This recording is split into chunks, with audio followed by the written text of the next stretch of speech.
The ancient Greeks had a funny way of looking at the universe. For them, it wasn't just a bunch of stars, rocks, and wandering sheep.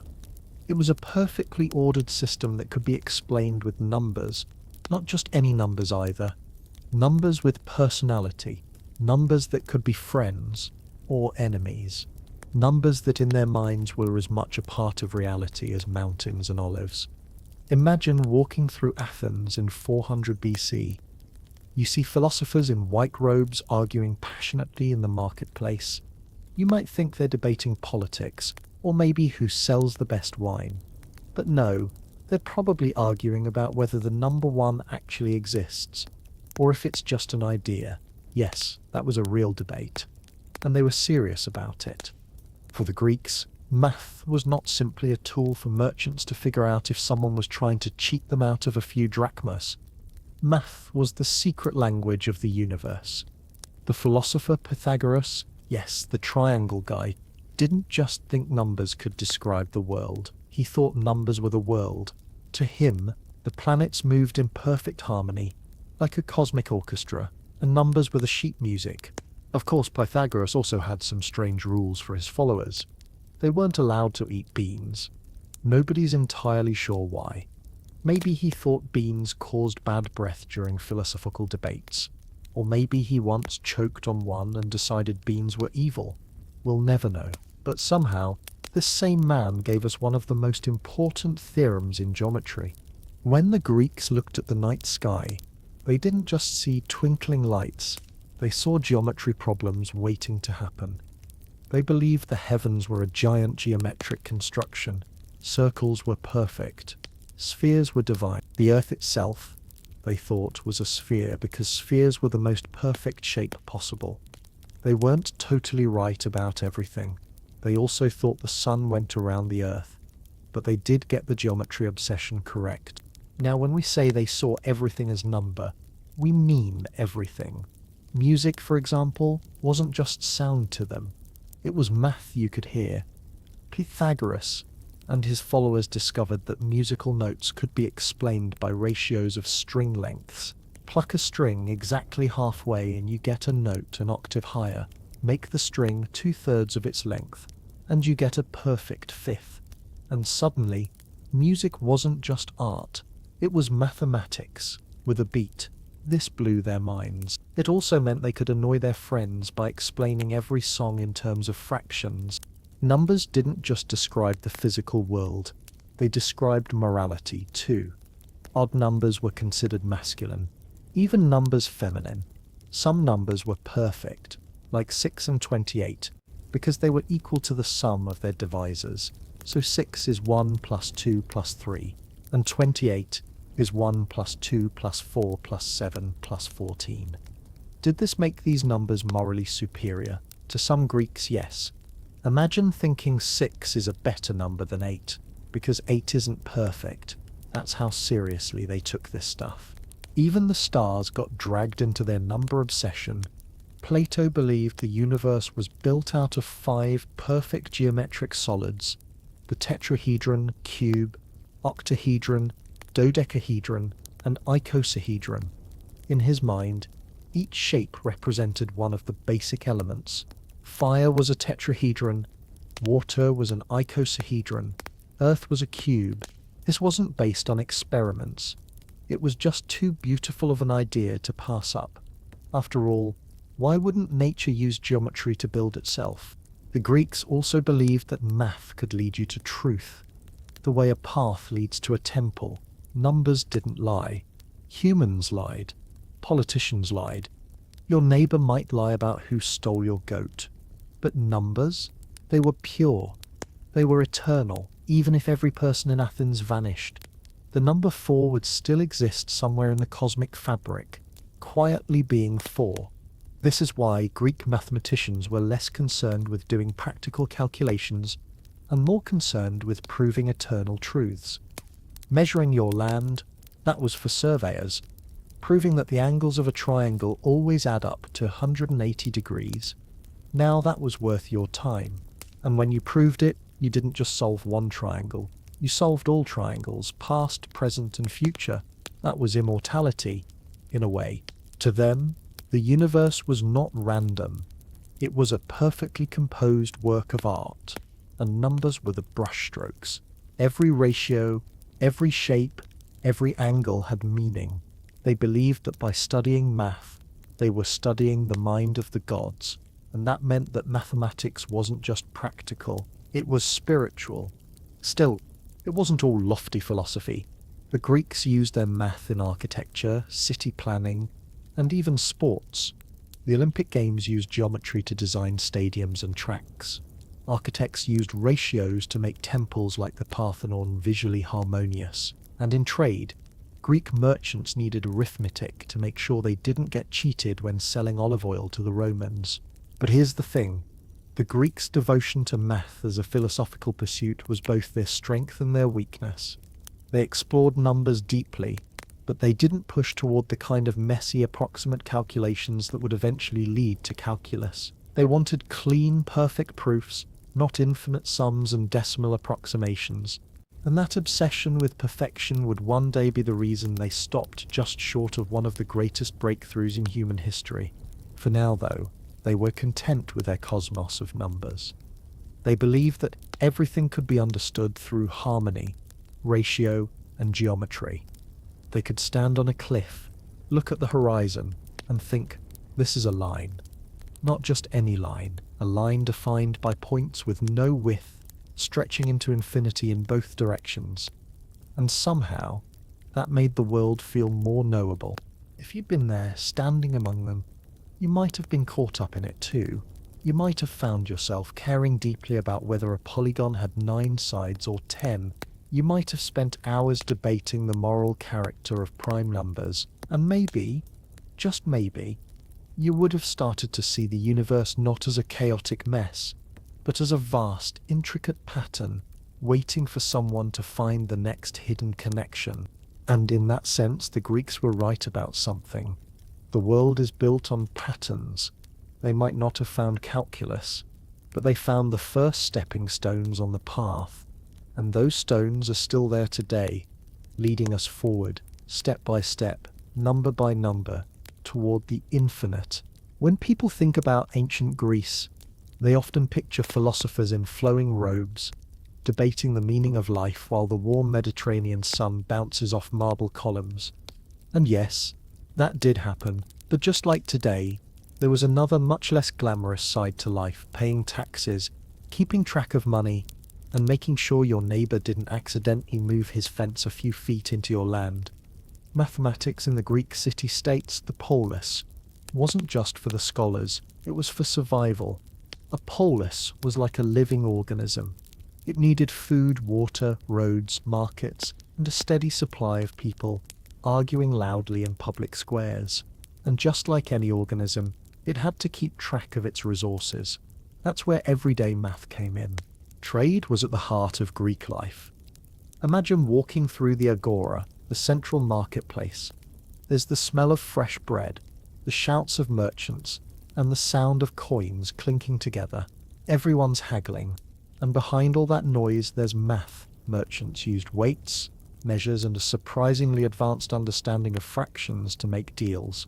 Olive oil was sold by the amphora, wine by the crater, grain by the medomnos, and you needed math to make sure your amphora was actually full. The Greeks didn't have calculators, of course. They didn't even have our handy Arabic numerals. They used a system based on their alphabet, which was fine for writing poetry, but not so fine for long division. Try multiplying CP by MB in your head. Good luck. So most math in the marketplace was done in the simplest terms possible. You might see a merchant casually break a price down into halves and thirds with the kind of speed that would make a modern cashier stare in awe. Taxes were another reason math mattered. In Athens, citizens were expected to pay taxes based on their property and income, and while you might think the tax collectors were all about fairness, they had the same goal tax collectors have always had: to make sure you paid, and preferably on time. Records had to be kept, and property boundaries had to be measured. Geometry, the pride of Greek mathematics, came in handy here. If you knew how to calculate the area of a field, You could calculate how much tax it should generate. And if you did, well, that was the tax collector's problem, and probably your problem too. Architecture in the polis also leaned heavily on mathematics. The Greeks were obsessed with proportion. Temples weren't just thrown together. Every column, every step, every piece of stone had to be in harmony. Builders used ratios like the golden ratio, whether consciously or just because it looked good, to make structures that still impress us today. And while the great philosophers might have turned up their noses at practical building math, the architects were doing geometry every single day, just without calling it geometry. Even politics had its mathematical side. Voting in Athens wasn't a matter of scribbling your choice on a piece of paper. It involved clever systems for counting votes, often using pebbles, shards of pottery, or marked discs. The Athenians even had a kind of early voting machine called the kleroterion. It used a grid of slots, metal tokens, and a randomizing device to select jurors for trials. It was basically the Greek version of an algorithm, not running on electricity, but on clever engineering and a lot of marble. Military life in the polis needed math too. When the city raised an army, someone had to keep track of rations, weapons, and troop movements. Calculating how far an army could march in a day, how much food it needed, and how much space the soldiers would take up in formation was not something you could just guess at. Greek generals needed practical geometry and arithmetic if they wanted to keep their soldiers fed and alive. And then there were the festivals. Oh, the festivals. A polis loved a good party. There were religious festivals, athletic competitions, dramatic performances, all of which needed planning, seating arrangements for thousands of people in an amphitheatre, math, scheduling events so they didn't overlap, math, figuring out how much wine to serve without running out before the torchlit procession, definitely math. Of course, most citizens weren't doing this math in a formal sense. They didn't pull out scrolls of Euclid's Elements while selling olives, but they were using mental shortcuts, rules of thumb, and inherited tricks of calculation that made life in the polis run smoothly. Practical math was as essential to the polis as philosophy was to the academy. And here's the interesting part. The everyday math of the polis and the lofty math of the philosophers didn't always mix. The guy selling figs didn't care about proving the sum of angles in a triangle, and the scholar proving the sum of angles in a triangle didn't care about fig prices. They lived in parallel mathematical worlds. One was about getting things done. The other was about chasing eternal truths. Sometimes, though, those worlds collided. A merchant might fund the building of a temple, which meant paying architects who needed geometry. A politician might order a new marketplace design requiring surveying and measurement, and every so often, a philosopher might notice that the math used in daily life could be refined, turned into theory, and added to the growing body of Greek knowledge. That separation between practical and theoretical math is one of the reasons calculus didn't appear in ancient Greece. Theoretical mathematicians weren't interested in messy approximations, and practical mathematicians didn't have the luxury of inventing new abstract concepts. It was like having all the ingredients for a cake, but one person only wanted to admire them and the other only wanted to cook with what they already knew. The cake never got baked. Still, without the math of the polis, Greek civilization wouldn't have functioned. The grand debates in the academy might have been the soul of Greece, but the agora, with its shouting merchants, clinking coins, and constant calculations, was the heartbeat. And just as the philosophers were laying the intellectual groundwork for calculus, the ordinary people of the polis were keeping the gears of society turning with their own kind of mathematics. If you had lived there, you might have been both kinds of mathematician. In the morning, you'd calculate the price of fish in the market. In the afternoon, you'd sit in the shade, listening to a philosopher explain why numbers were the building blocks of the universe. And at night, you might realize they were both right, in their own ways, and that's the beauty of it. The mathematics of the polis wasn't about glory or eternal truths. It was about making life work. And in its own quiet way, it shaped the same world that gave birth to the mathematical giants we remember today. Without the merchants, tax collectors, builders, and generals, There might not have been the philosophers at all. The polis needed both, the thinkers and the doers, to keep its delicate balance. If you asked an ancient Greek what the highest form of mathematical beauty was, they wouldn't point to a big number or some complicated calculation. They would point to a shape. For the Greeks, geometry wasn't just a branch of mathematics. It was a way to understand the world, a philosophy, a religion, almost. And at the center of this geometric universe stood a man named Euclid. His book, Elements, was the ultimate how-to guide for geometry. It wasn't a quick read. In fact, it was 13 books long, and that's just the parts that survived. It covered everything from simple points and lines to complex three-dimensional solids. To the Greeks, Elements wasn't just a math textbook. It was an intellectual workout program designed to build a strong, logical mind. Geometry had prestige. If you could prove a geometric theorem, you weren't just smart. You were part of an elite club of thinkers. To say you understood Euclid was like saying you'd climbed Mount Olympus without breaking a sweat. And here's the thing, geometry wasn't tucked away in some dusty scroll room. It was everywhere. You saw it in the layout of temples, in the design of amphitheaters, in the alignment of streets. Geometry wasn't just for mathematicians, it was for architects, artists, engineers, even sculptors. If you wanted your statue to look lifelike, you needed to understand proportions. If you wanted your building to stand for centuries, you needed to understand balance and symmetry. The Greeks were so devoted to geometric perfection that they even worked it into their sports. The stadiums for the Olympic Games were carefully designed to specific lengths, using standardized measurements. Even the tracks were planned with geometric precision, because nothing says victory like running on a perfectly calculated ellipse. The Parthenon in Athens is one of the most famous examples of geometry in action.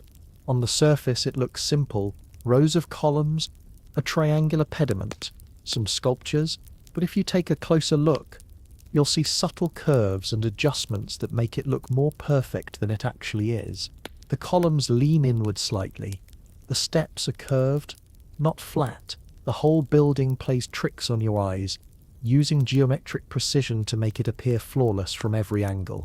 And the golden ratio, that famous number about 1.6118, has long been linked to Greek architecture and art. Whether they used it deliberately or just instinctively, many Greek designs follow that ratio, creating a sense of harmony that feels almost magical. It's the same ratio that appears in shells, flowers, and galaxies. To the Greeks, it was proof that geometry wasn't just a human invention, it was built into the fabric of nature itself. But geometry wasn't only about buildings and statues, it was also entertainment. Imagine a group of philosophers gathered under a shady portico, sipping wine and drawing shapes in the sand. They'd challenge each other with problems. Prove this theorem. Find the area of that shape. Solve this puzzle. It was part brain exercise, part social game. And if you solved something clever, you'd earn serious bragging rights. In fact, geometry was so central to Greek education that some schools wouldn't even admit you unless you could prove a basic theorem.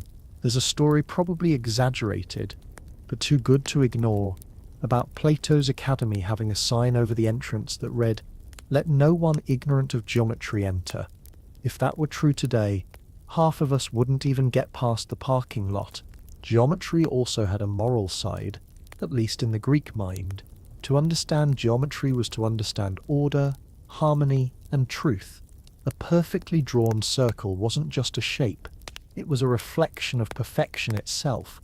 To study it was to align your mind with the universe, and that meant geometry wasn't just an academic skill, it was a path to becoming a better person.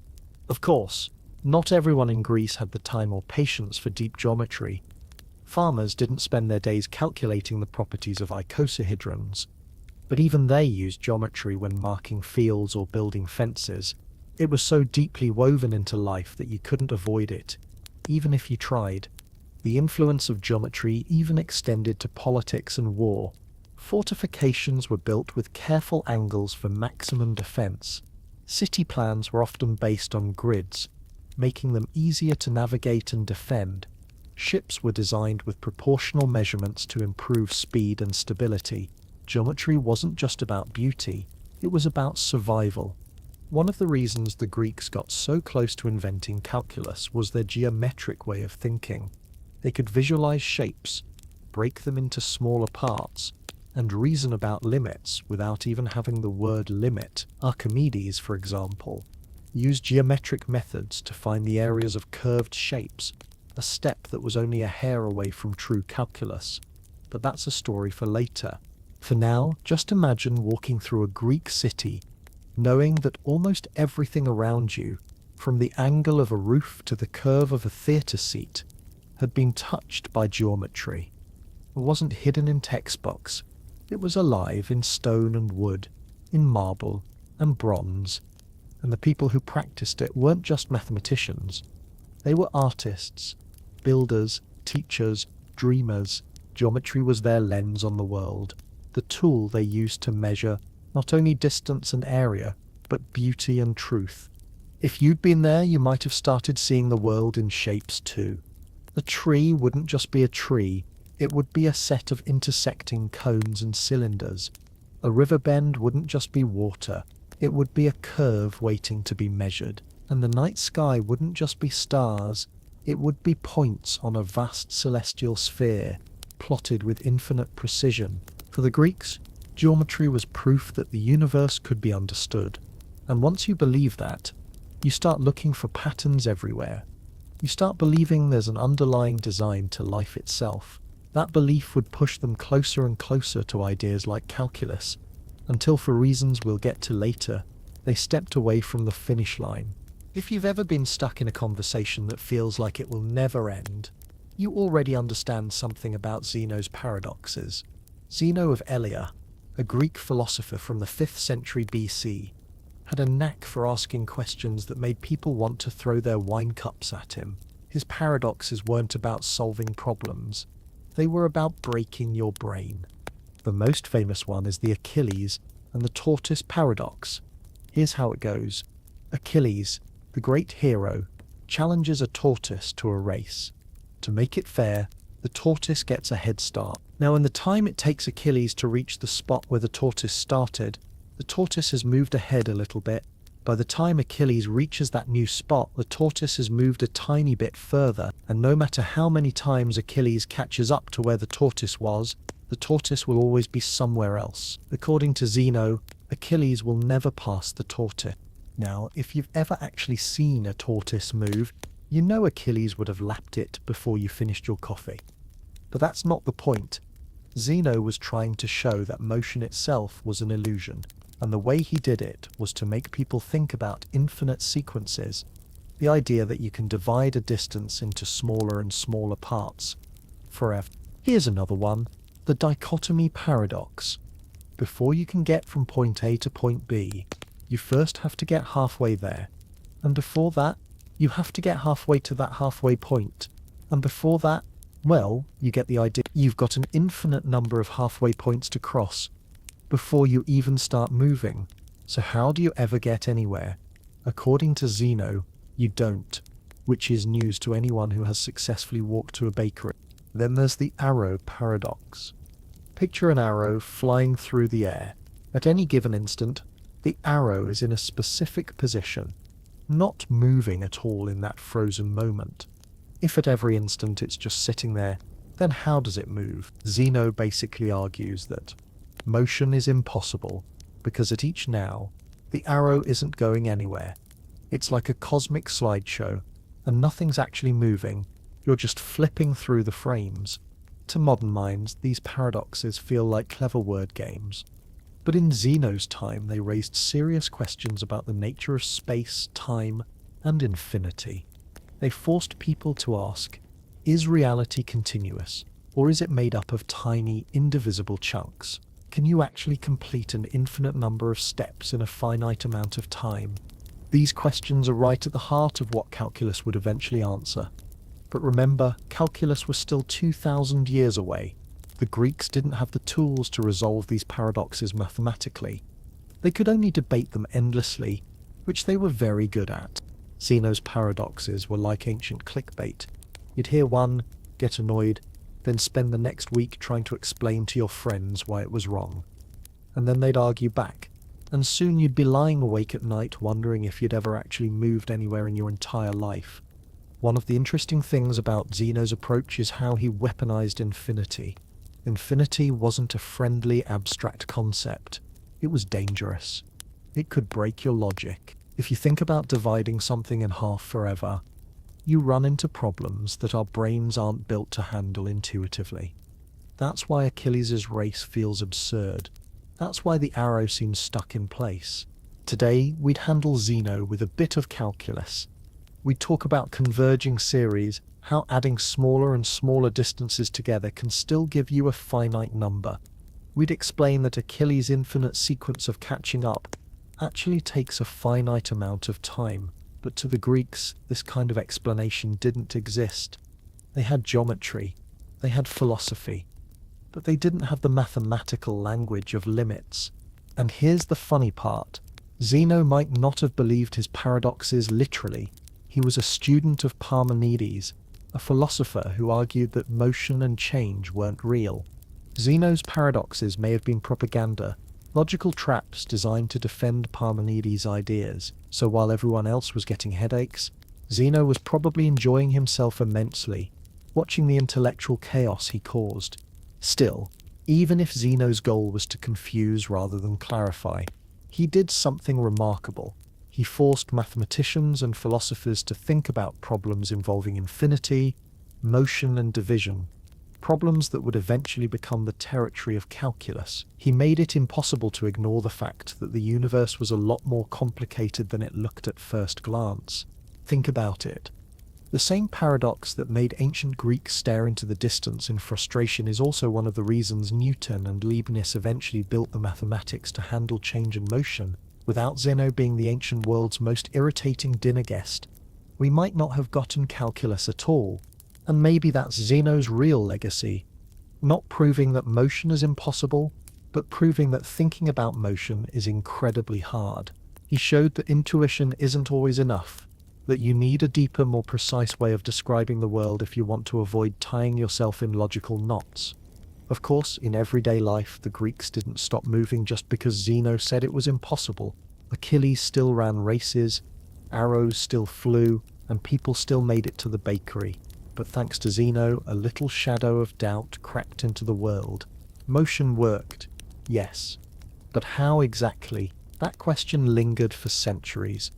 And in the quiet between debates, maybe someone in Athens, sitting under a fig tree, staring at a tortoise, started to wonder if there was a way to actually calculate those infinite steps, to measure motion with numbers instead of words.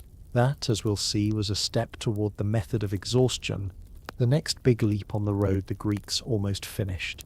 If Zeno's paradoxes were like little philosophical bombs, then Eudoxus of Cnidus was one of the first people to try and defuse them. He didn't have calculus, he didn't have algebra in the way we think of it, and he definitely didn't have a calculator app. But he did have one powerful idea. If you can't grab infinity by the horns, you can sneak up on it instead. Eudoxus lived in the 4th century BC, a time when Greek mathematics was already flexing its muscles. He wasn't just a mathematician, he was also an astronomer, a geographer, and probably the kind of person who could tell you the exact angle of the sun while you were still trying to find your sandals. His big mathematical claim to fame was something called the method of exhaustion. The method of exhaustion was a clever way of finding the area of weird shapes by exhausting all the gaps between your estimate and the true answer. You'd start with a simple shape you could measure easily, like a polygon, and fit it inside the shape you actually wanted to measure. Then you'd keep adding more and more sides to your polygon, until it hugged the shape so closely that the difference between your estimate and the real thing was practically nothing. Think of it like trying to guess the weight of a cat by filling a box with jelly beans until the box tips the scale in exactly the same way the cat does. At first your guess is rough, but with each handful of jelly beans, you get close eventually. You're so close that it doesn't really matter that you haven't got the exact number. It's close enough to be right for all practical purposes. One of the most famous uses of the method of exhaustion was finding the area of a circle, Eudoxus, and later Archimedes would start with a hexagon inside the circle, measure its area, then double the number of sides again and again, 12 sides, 24 sides, 48 sides, until the polygon was so close to being a circle that you could barely tell the difference. This was basically integration, 2,000 years before integration existed. And here's the thing, the method of exhaustion wasn't just a neat trick, it was a philosophical breakthrough. It showed that you could tackle the infinite by working with finite steps, as long as you were willing to keep refining your work. Instead of being paralyzed by Zeno's infinite number of halfway points, you could just start walking, measuring, improving, closing the gap, until you'd effectively captured the infinite without ever actually touching it. But the name method of exhaustion might not win any marketing awards. It sounds like something you'd use to tire out a hyperactive goat, not a mathematical revolution. And yet, that's exactly what it was, a revolution in how humans approached shapes, motion, and limits. Of course, Eudoxus didn't frame it as limits in the modern sense. The Greeks didn't have the symbolic notation to write as n approaches infinity. Everything was geometric. They'd draw it, measure it, and reason it out, step by step. For them, math wasn't an abstract algebraic game. It was something you could see and touch, even if you were talking about ideas as slippery as infinity. Eudoxus also applied his method to volumes. Imagine trying to find the volume of a cone or a sphere when all you've got is geometry and a stick to draw in the sand. Eudoxus figured out how to compare these volumes to simpler shapes, shaving away the unknown bit by bit, until there was nothing left to measure. That's why it's called the method of exhaustion. You literally exhaust all the leftover space between your estimate and the real shape. In a way, Eudoxus was laying down the first stones on the path to calculus.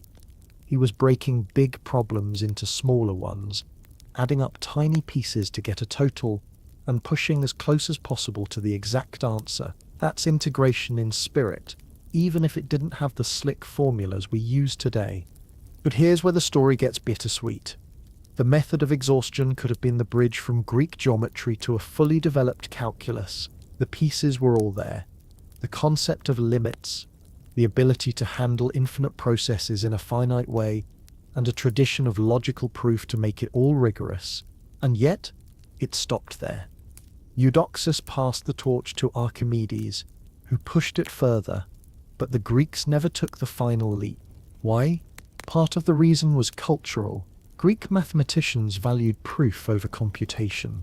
They wanted certainty, not approximation. Even though the method of exhaustion could get you as close to the truth as you wanted, it still felt like almost to them, and almost wasn't good enough for the math elite. They wanted the clean elegance of a perfect theorem, not the messy business of getting really close to an answer. Another reason might be that they didn't have the right tools. Without symbolic algebra, expressing general formulas was awkward.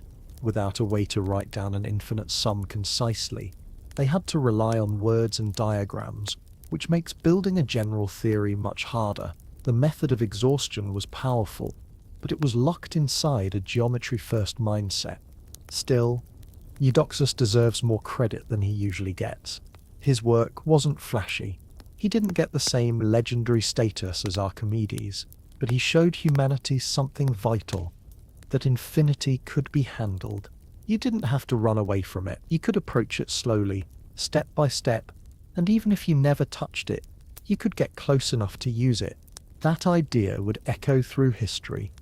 When Newton and Leibniz eventually built calculus, they were walking a road that Eudoxus had started paving 2 millennia earlier. And while the Greeks might not have finished the journey, they gave us the map.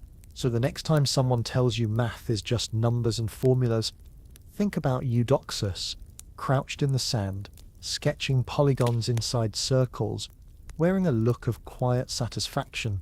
He wasn't just solving a geometry problem, he was showing that even the most intimidating problems can be tamed, not with one giant leap, but with 1,000 tiny steps. And in a world where Achilles could never quite catch the tortoise, Eudoxus had given humanity a way to keep moving forward anyway. If Eudoxus built the road toward calculus, Archimedes was the guy who raced down it in a chariot, juggling amphoras and occasionally setting things on fire with mirrors. Archimedes of Syracuse, born around 287 BC, wasn't just a mathematician. He was a mathematician, engineer, inventor, astronomer, and possibly the kind of neighbor who would wake you up at 3 a.m. to show you a new idea he'd scribbled in the sand. Archimedes is most famous for running naked through the streets, shouting "Eureka!" after figuring out how to determine the purity of gold in a crown. That story, whether it's true or not, says a lot about his personality. He was so obsessed with ideas that he couldn't wait to share them. Modesty could wait. Math came first. While Eudoxus had pioneered the method of exhaustion, Archimedes took it and turned it into an art form. He wasn't content with approximating the area of a circle. He calculated it so precisely that his results stood unchallenged for nearly 2,000 years. He did the same for parabolas, spheres, and all sorts of tricky curves. One of his big accomplishments was calculating the value of pi.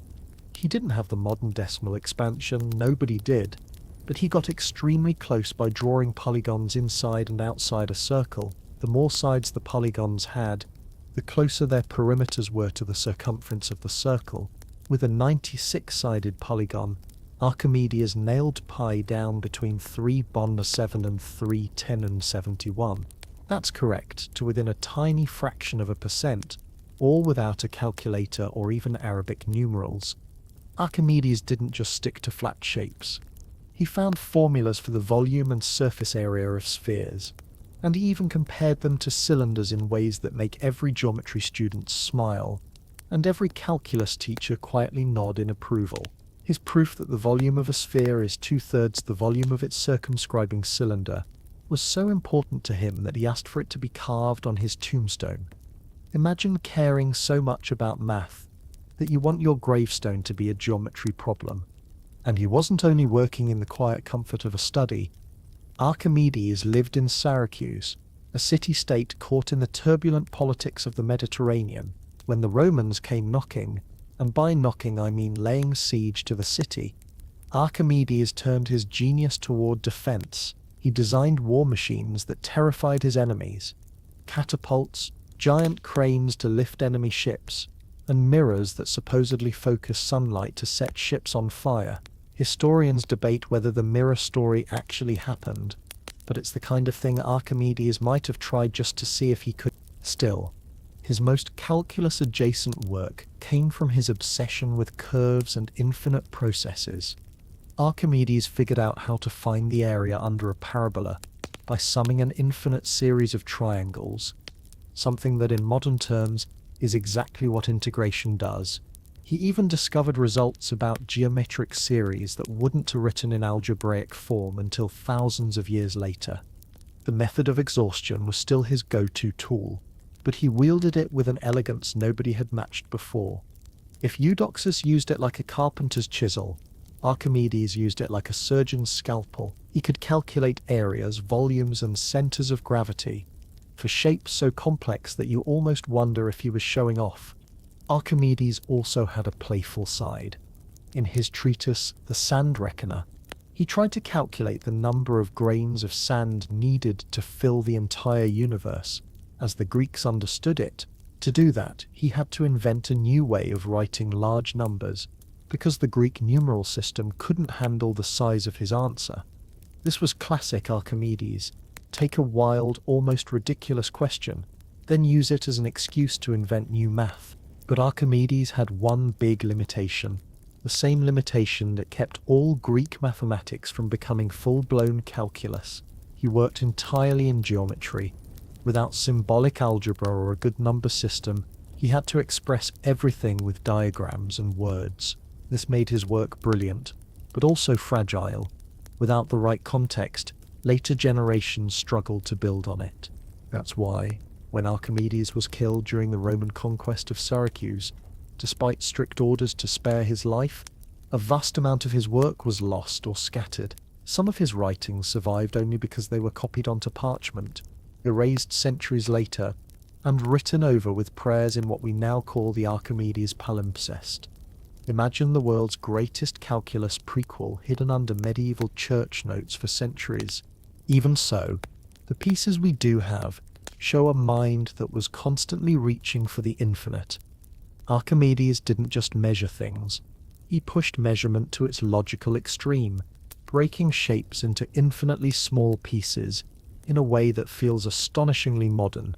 If someone had handed him a modern graphing calculator, he might have skipped over Newton and Leibniz entirely and gone straight to inventing spaceflight. And yet, like all the other great Greek mathematicians, he was bound by the culture of his time. His goal wasn't to invent a general system for handling change and motion, it was to solve specific, beautiful problems. That's the difference between almost calculus and calculus. The leap from solving a problem to inventing a method that solves any problem like it is bigger than it seems. Still, Archimedes brought Greek mathematics closer to that leap than anyone else had. He took Eudoxus's careful approximations and turbocharged them with creativity, rigor, and a willingness to think about infinity in ways that most of his contemporaries avoided. He didn't walk away from the edge of calculus so much as pause there, admiring the view. And the view was spectacular. Curves, volumes, infinite series, all laid out like a landscape waiting to be explored. Archimedes had mapped the terrain. It would just take humanity 2,000 years to build the road through it. If you wanted to understand why the ancient Greeks didn't invent calculus, you could do worse than sitting in on a conversation between two imaginary Athenians. Let's call them Theon and Diodorus. Theon is a philosopher. He lives for clean, elegant proofs. He sees mathematics as a way to touch eternal truths. Diodorus is a practical-minded stonemason. He just wants to figure out how much marble he needs to finish a new column without wasting any. Theon says, "A true mathematician proves the nature of the column's shape." Diodorus says, "A true mathematician tells me if I need to buy 2 more cartloads of marble." And there you have the Greek problem in miniature. Greek mathematicians, especially the ones we remember today, were firmly in Theon's camp. They weren't interested in just getting an answer. They wanted to understand why it was true, and to prove it in a way that would stand for all time. Euclid didn't write geometry hacks or quick formulas. He wrote logical proofs, each step building on the last, like a carefully balanced tower. That attitude gave us some of the most beautiful mathematics ever created, but it also made Greek scholars suspicious of anything that felt like mere computation. If you couldn't prove something with the same elegance as a Euclidean theorem, it wasn't real mathematics. And here's the tricky part. Calculus, especially in its early pre-modern forms, can be messy. You deal with infinitely small quantities, with limits, with approximations that get better and better, but never quite perfect.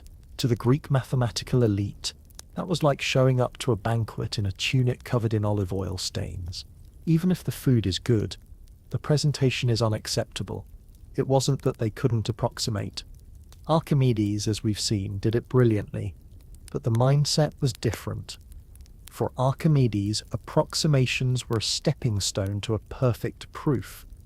Once he could prove something exactly, the approximations became irrelevant. The idea of stopping at close enough just wasn't part of the elite mathematical culture. Meanwhile, practical calculators, merchants, builders, surveyors had no problem with close enough.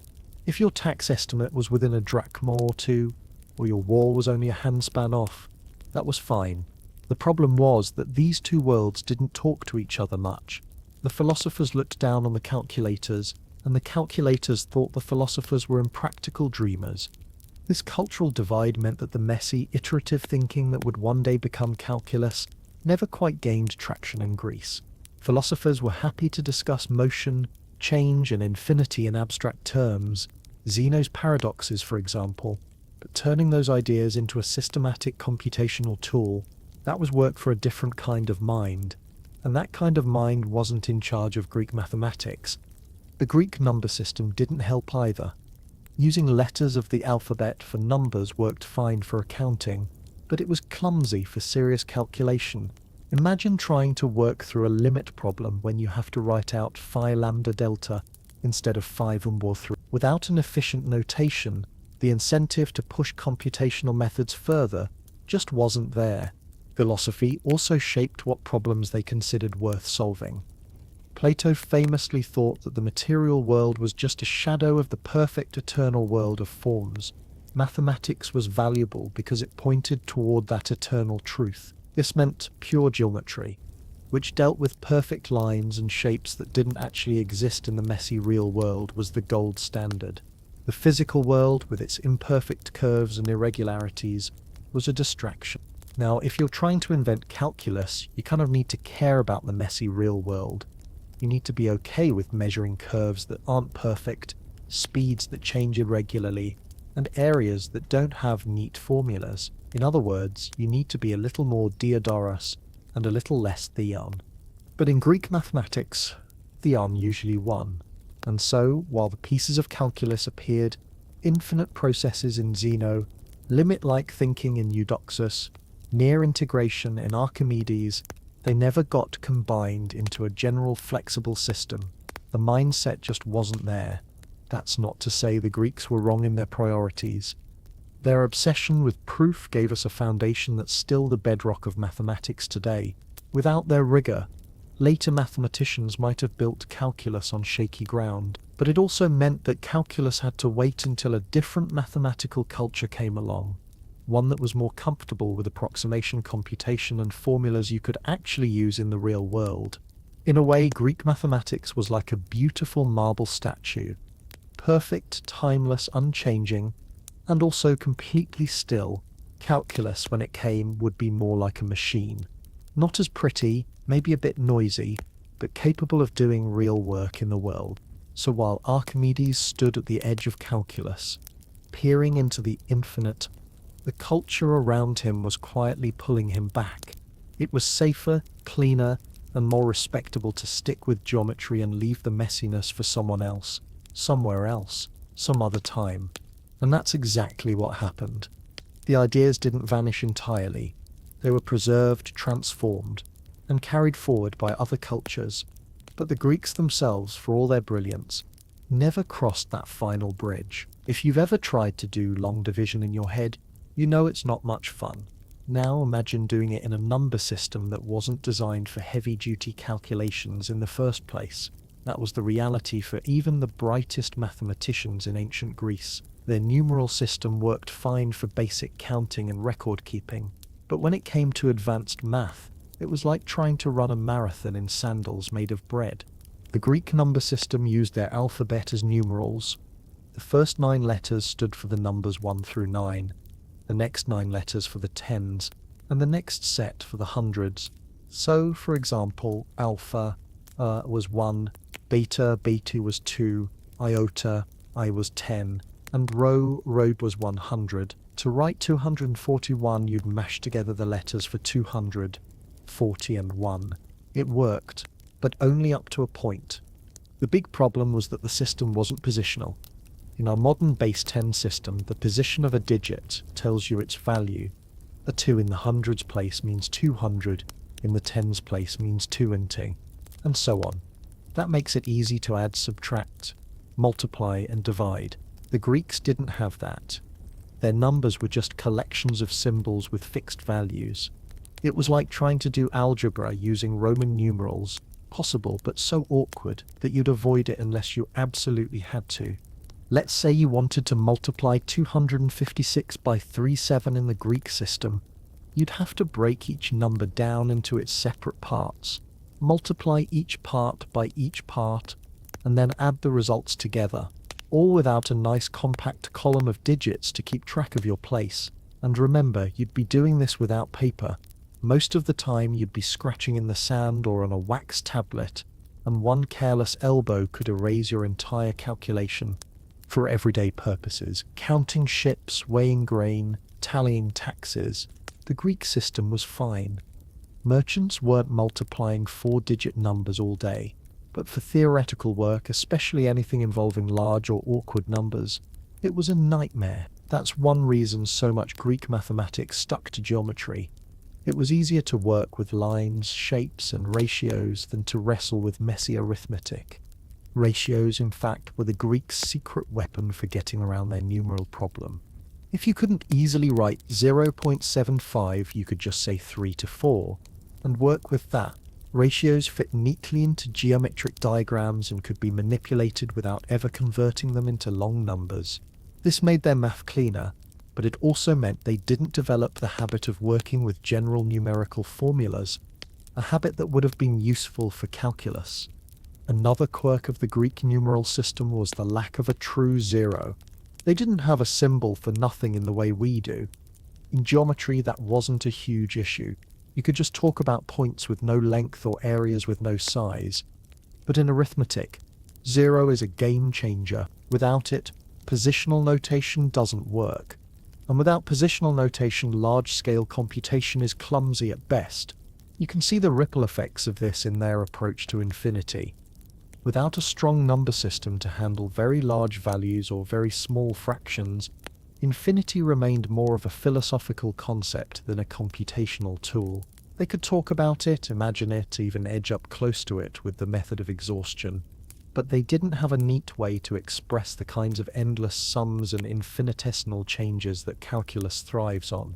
Archimedes tried to stretch the system. In his sand reckoner, he invented a new way to write massive numbers, far beyond what the standard Greek numerals could handle. His method could describe quantities so large that they made everyday numbers look microscopic, all in the service of calculating how many grains of sand could fit in the known universe. But this was a special one-off project, not a new system everyone adopted. Most people still used the same old alphabet-based numerals for everyday work.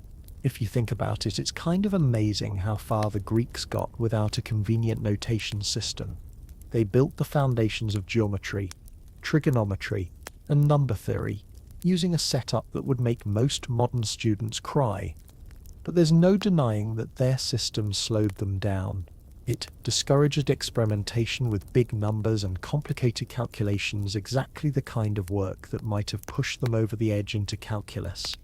This is where the what-if game gets fun. Imagine if the Greeks had somehow stumbled onto the concept of place-value notation and zero, maybe through contact with another culture earlier in history. Imagine Archimedes doing his method of exhaustion with a system as slick as ours. It's not hard to picture him getting much closer to true integration or even inventing something recognizably like calculus.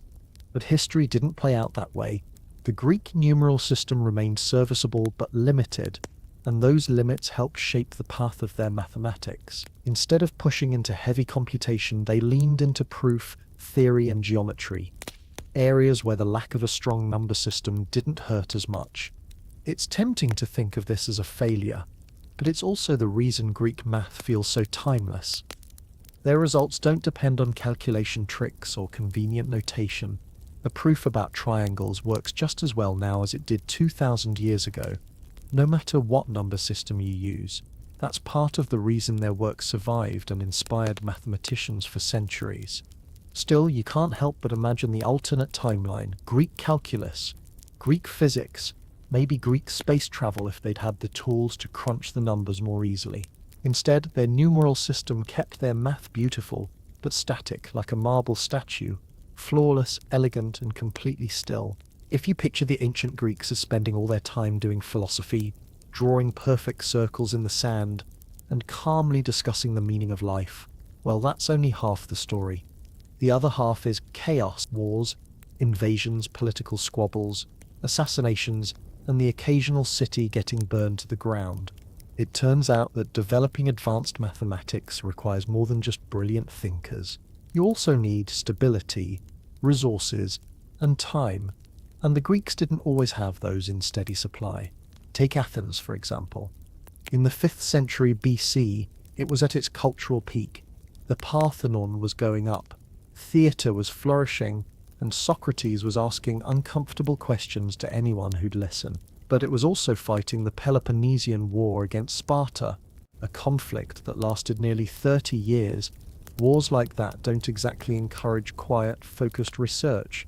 You can't refine your method of exhaustion when you're worried about whether your city will have enough food next winter. And it wasn't just Athens. The Greek world was made up of dozens of city-states. The polis system, each with its own government, army, and ambitions. Sometimes they allied with each other. Other times they fought like rival siblings. If one city was making progress in mathematics, it didn't necessarily benefit the others. There was no central Greek science institute coordinating research. Even when there was peace, politics could be a distraction. Leadership in many city-states was unstable. Governments could change overnight, sometimes through elections, sometimes through coups. A mathematician who was favored by one ruler could find himself out of favor or out of the city if power shifted. And let's be honest, nothing kills your focus faster than being exiled. Then there's the Roman factor. By the 2nd century BC, Rome was expanding into the Greek world. Sometimes the Romans were impressed by Greek culture and preserved it. Other times they treated Greek cities as trophies to be plundered. When the Romans captured Syracuse in 212 BC, they killed Archimedes, one of the brightest mathematical minds in history, despite orders to spare him. That one moment alone might have set back the progress toward calculus by centuries. Libraries, the lifeblood of ancient knowledge, were also vulnerable. The famous Library of Alexandria, a treasure trove of Greek, Egyptian, and other ancient works, suffered multiple fires and attacks over the centuries. Whether by accident, war, or politics, each loss meant fewer resources for future scholars. Imagine if half of today's internet was wiped out overnight. That's what losing those scrolls was like for the ancient world. Cultural attitudes also played a role. Greek society valued public life, politics, debate, and physical competition as much as intellectual achievement. If you were a talented young man in Athens, you might be encouraged to enter politics or train for the games, rather than lock yourself away in a room, proving geometric theorems.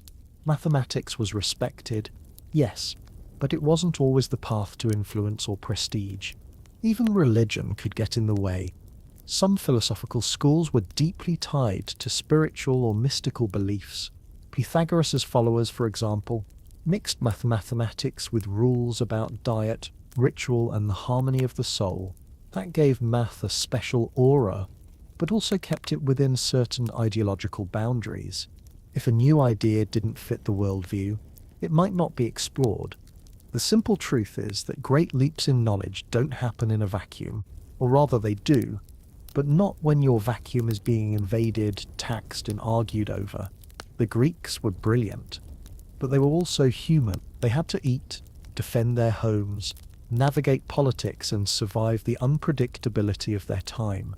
It's easy for us to look back and wonder, why didn't they just push a little further and invent calculus? But in their world, calculus wasn't the next obvious step. It was just one possibility among many, and not necessarily the most urgent. Food supplies, trade deals, and city walls were urgent. And perhaps most importantly, their work wasn't happening in isolation from history's chaos. Every war, every political shift, every destroyed library chipped away at the chain of knowledge. Imagine if Archimedes had lived another 20 years. Imagine if all his works had survived intact. Imagine if Greek stability had lasted another century or two. Maybe the leap to calculus would have happened. Or maybe they would still have walked away from it for philosophical reasons. We'll never know. What we do know is that political and cultural distractions shaped the direction of Greek mathematics as much as genius did. The brilliance was there. The methods were forming, but history kept pulling their attention away, sometimes for decades at a time. After the brilliance of figures like Archimedes, Euclid, and Eudoxus, you might expect Greek mathematics to have rolled forward like a well-oiled chariot, gaining speed and eventually smashing into calculus. But history doesn't work that way. Instead, the next chapter was quieter, much quieter. It wasn't that Greek ideas vanished overnight. Far from it. For centuries after the height of Greek mathematics, scholars still copied, read, and debated their works. But the great burst of original discovery slowed to a trickle. The focus shifted from creating new theories to preserving and commenting on old ones. Part of this had to do with the political changes we talked about earlier. As the Greek city-states fell under Roman control, the intellectual spotlight moved. The Romans admired Greek culture. Yes, but their mathematical priorities were different. Roman engineers could build aqueducts, roads, and stadiums that still make us jealous today, but they weren't obsessed with pure proofs in the same way the Greeks had been. For the Romans, math was a tool, not a philosophical pursuit. The libraries that held Greek knowledge also faced an ongoing battle with time, weather, fire, and human carelessness. The most famous example, the Library of Alexandria, suffered multiple disasters over centuries. Some were caused by war, some by accident, and some, historians suspect, by plain neglect. Each time a library burned or fell into ruin, countless works were lost, including quite possibly pieces of Archimedes' own research. And here's the cruel irony. The Greeks had written some of their works on papyrus scrolls, which don't last forever. Without constant copying onto new material, those texts would simply decay. Copying was slow, expensive, and prone to error. Monks or scribes might accidentally skip a line, misread a symbol, or decide a certain section was unnecessary, and leave it out entirely. Over generations, those little errors could pile up, twisting or losing parts of the original work. Another problem was language. Over time, fewer people were fluent in the older dialects in which the great mathematical works were written. If you didn't have a good teacher or a good translation, some of the subtleties could be lost. And with mathematics, subtleties are often the difference between understanding a method and staring at a diagram, wondering what on earth it's supposed to be. The result was a kind of intellectual hibernation. The seeds of calculus were still there, in the method of exhaustion, in the thinking about infinity, in Archimedes' clever summations, but they were buried. The people who might have cultivated them into a full-grown theory either didn't have access to the right texts, or didn't have the cultural and political space to pursue such abstract work. And then there's the simple fact of human taste. In some eras, certain kinds of knowledge just aren't fashionable. During parts of the late Roman Empire and the centuries that followed, the focus in scholarly circles was often on law, administration, theology, and practical engineering. High-level geometry and theoretical math didn't have the same appeal. You can't really blame a medieval monk for choosing to copy a religious text over a scroll full of Greek polygons. But silence isn't the same as death. Greek mathematics didn't vanish completely. It drifted quietly into the hands of new custodians. Some works made their way east, into the Byzantine Empire, where they were preserved in monasteries and scholarly circles. Others travelled further, carried into the Islamic world, where they would eventually be studied, translated, and expanded upon. Still, there was a long stretch of time, centuries, when no one was building directly on the Greeks' most advanced ideas. It's like having a half-finished bridge across a river and just leaving it there, watching it slowly weather and crack, while everyone decides to take the ferry instead. For anyone who loves mathematics, it's a little painful to imagine what might have been. If the momentum from Archimedes' time had continued, the leap to calculus could have happened far earlier. But instead, the river of mathematical progress slowed to a calm, meandering stream. Of course, the story wasn't over. The silence wouldn't last forever. Knowledge has a habit of resurfacing, often in the most unexpected places, and in the centuries to come, those quiet Greek ideas would find new life, and eventually a new home, in cultures ready to push them forward. If Greek mathematics had fallen into a kind of long, sleepy nap after the Roman era, the Islamic Golden Age was the alarm clock, and not a gentle one. Between the 8th and 14th centuries, across a vast region stretching from Spain to Central Asia, scholars gathered, translated, debated, and expanded on the knowledge of earlier civilizations, and the Greeks were high on their reading list. It started with translation. In cities like Baghdad, Damascus, and Cairo, Rulers funded massive efforts to collect and preserve books from all over the known world. The most famous of these efforts was centered in Baghdad's House of Wisdom, a place that sounds like it belongs in a fantasy novel but was entirely real. Here, scholars worked like intellectual archaeologists, digging through old manuscripts, translating them into Arabic, and making sure the ideas didn't vanish into history's dustbin. Greek works by Euclid, Archimedes, Ptolemy, and others were translated, sometimes directly from Greek, sometimes through a detour into Syriac, then into Arabic. Along the way, scholars didn't just translate, they commented, corrected, and sometimes argued with the originals. If they spotted a gap or an error, they filled it. If they saw a method that could be improved, they improved it. One of the big names here is Al-Hazin, or Ibn al-Haytham, who lived around the turn of the first millennium.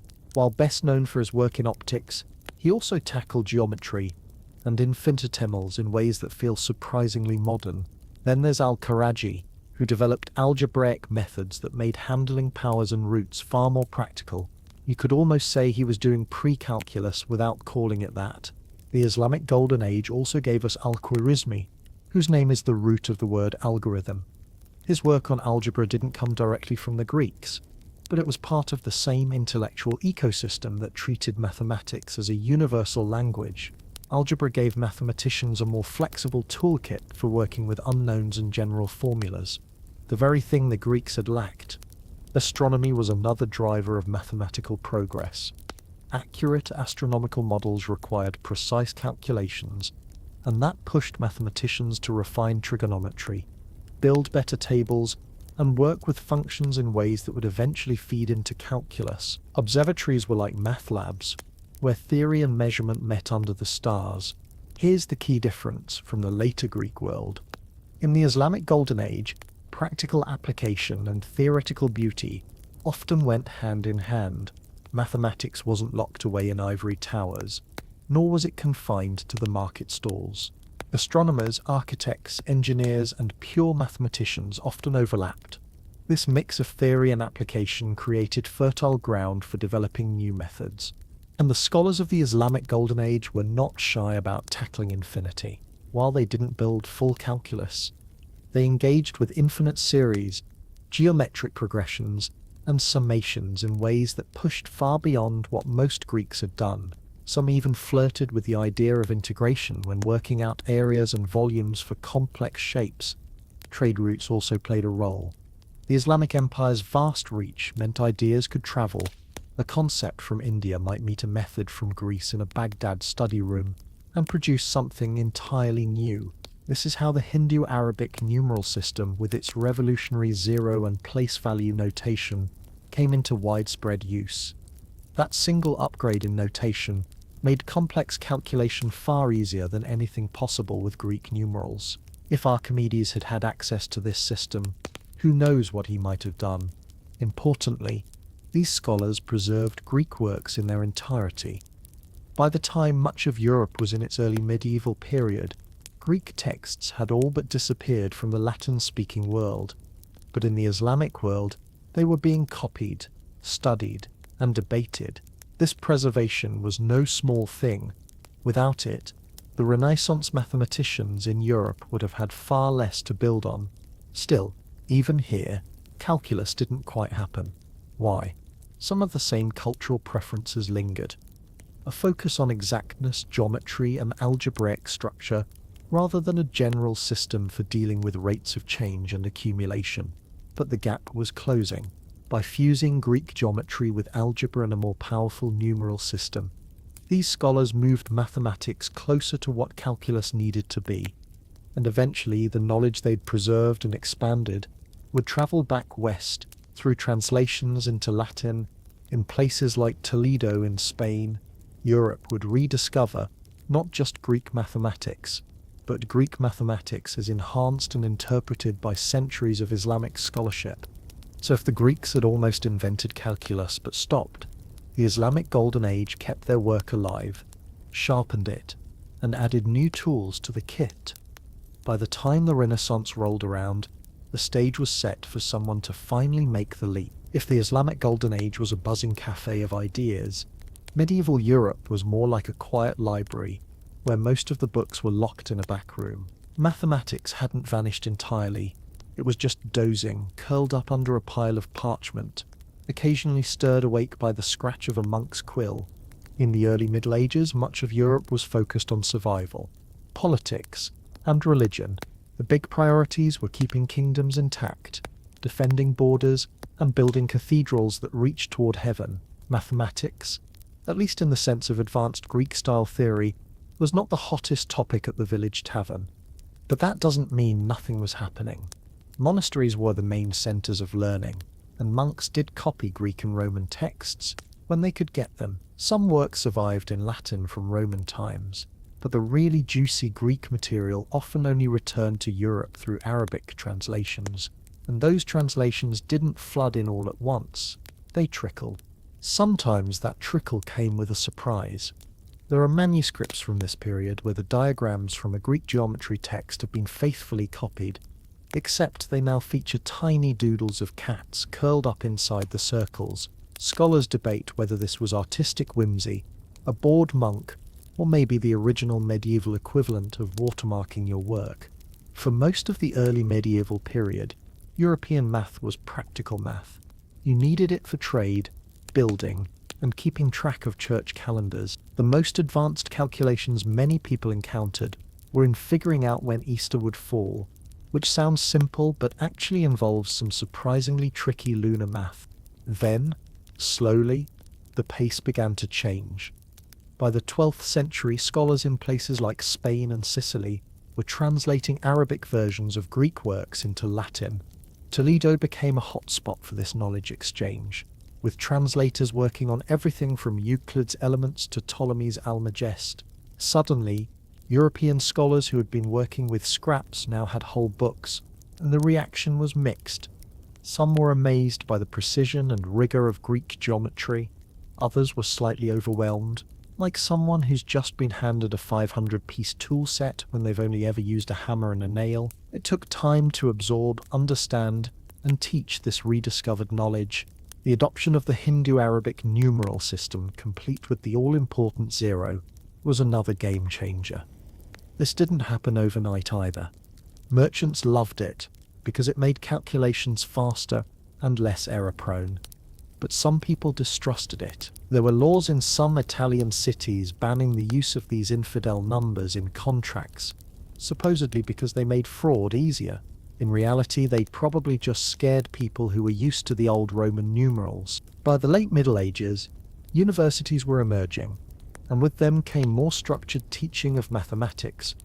But here's the thing, much of the curriculum was still rooted in the quadrivium, the four mathematical arts of arithmetic, geometry, music, and astronomy. This was a medieval inheritance of Greek thinking, but it didn't yet push into the new territory that would lead to calculus.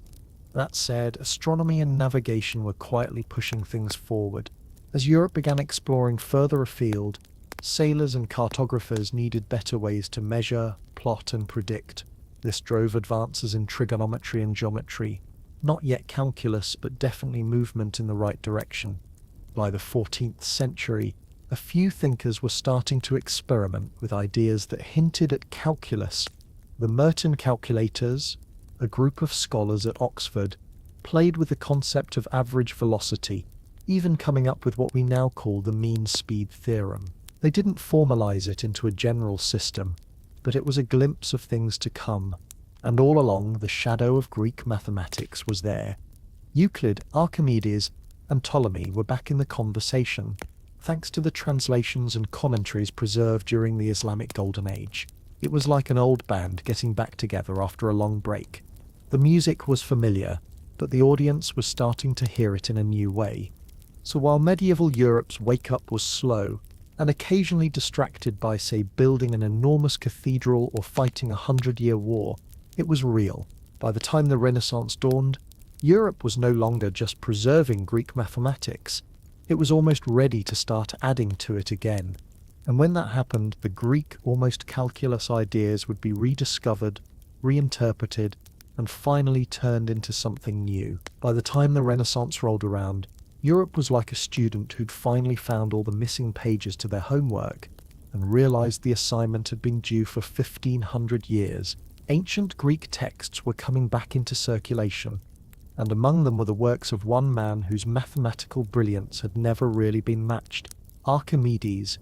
Now, some of Archimedes' writings had been known in Europe since antiquity, but others were buried so deep in history that they might as well have been in a locked treasure chest, and in some cases, they literally were hidden in obscure libraries, forgotten in dusty manuscripts, or overwritten in palimpsests where monks had scraped off the original ink to reuse the parchment for religious texts.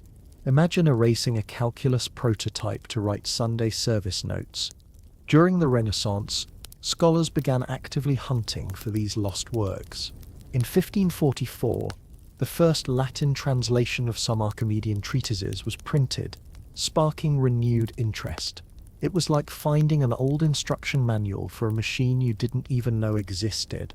Mathematicians began studying his methods for calculating areas, volumes, and centers of gravity, and realized they were looking at techniques that seemed centuries ahead of their time.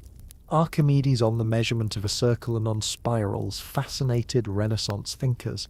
His approach to curves, tangents, and summations wasn't calculus, but it was so close that you could almost see the missing pieces. He worked with infinite processes, slicing shapes into smaller and smaller parts, getting ever closer to the true measurement. Sound familiar? It should. That's the beating heart of integral calculus. One of the most famous rediscoveries was the Archimedes palimpsest. In the late 19th century, long after the Renaissance, but following the same spirit of recovery, scholars found a 10th century copy of Archimedes' works that had been erased in the 13th century to make room for a Christian prayer book. Modern imaging techniques later revealed the original text underneath, including the method of mechanical theorems, where Archimedes explained some of his reasoning using ideas that look suspiciously like early calculus. Had Renaissance scholars found that particular work, the leap to calculus, might have happened even sooner. In the 16th century, mathematicians like Federico Comandino translated and commented on Archimedes' writings. These weren't just scholarly exercises, they were inspirational. Engineers, architects, and astronomers saw in Archimedes a model for how to combine rigorous proof with practical application. His balance of theory and utility fit perfectly with the Renaissance spirit. The printing press supercharged this process. Once a translation or commentary was printed, it could spread far beyond the scholar's desk. In the Greek world, mathematical knowledge had to be painstakingly copied by hand. Now Archimedes could be everywhere, in the libraries of Italy, France, Germany, and beyond. And it wasn't just his methods that captured attention. Archimedes had a knack for thinking about problems in fresh, unconventional ways. He could compare the area under a parabola to a geometric series, or reason about volumes using imagined balances and weights. This kind of thinking appealed to Renaissance minds who were already challenging medieval traditions in art, science, and philosophy. The revival of Archimedean ideas also coincided with advances in algebra and notation. The Hindu-Arabic numeral system, symbolic algebra from mathematicians like Fayette, and new ways of representing equations meant that Renaissance scholars could express Archimedes' ideas more efficiently. You didn't have to wrestle with awkward Greek letter numerals or purely verbal descriptions anymore. You could write formulas, manipulate them, and generalize the results. This blending of ancient geometry with modern algebra was explosive. It's one thing to read about Archimedes inscribing polygons inside circles. It's another to be able to combine that with algebraic shortcuts to push the calculation further. It's like giving an old master chef access to a modern kitchen. The recipes stay the same, but the results can suddenly scale up in ways never imagined before. By the late 1500s, Archimedes wasn't just a historical figure. He was a living influence. Mathematicians like Galileo admired his work and applied similar reasoning to motion and mechanics. Kepler used Archimedean methods to estimate the volumes of wine barrels, which sounds humble but was actually a deep exercise in understanding solids and curves. In these hands, Archimedes' legacy was no longer just a record of past glory. It was a stepping stone to something entirely new. You could say the Renaissance mathematicians were playing a historical game of connect the dots. The Greeks had drawn many of the dots, infinite processes, geometric rigor, clever approximations, but they hadn't connected them into the general flexible machinery of calculus. Now, with Archimedes back in the conversation and algebra on the table, those dots were getting closer together. Still, no one had quite taken the final step. That leap would require thinking about change and accumulation not just in terms of shapes, but in terms of functions, motion and rates, ideas that were just beginning to crystallize. But the rediscovery of Archimedes had lit the fuse. The man who had calculated the area under a parabola 1,800 years earlier was suddenly back in the spotlight, whispering across the centuries, "You're closer than you think." By the early 1600s, the Renaissance had been stirring the mathematical pot for a while. The Greek greats were back on the bookshelf, algebra had gained some serious style points, and telescopes were making the night sky look like a high-definition documentary. Into this world stepped Galileo Galilei, scientist, astronomer, troublemaker and his friend, and sometimes co-conspirator in bending mathematical rules, Bonaventura Cavalieri.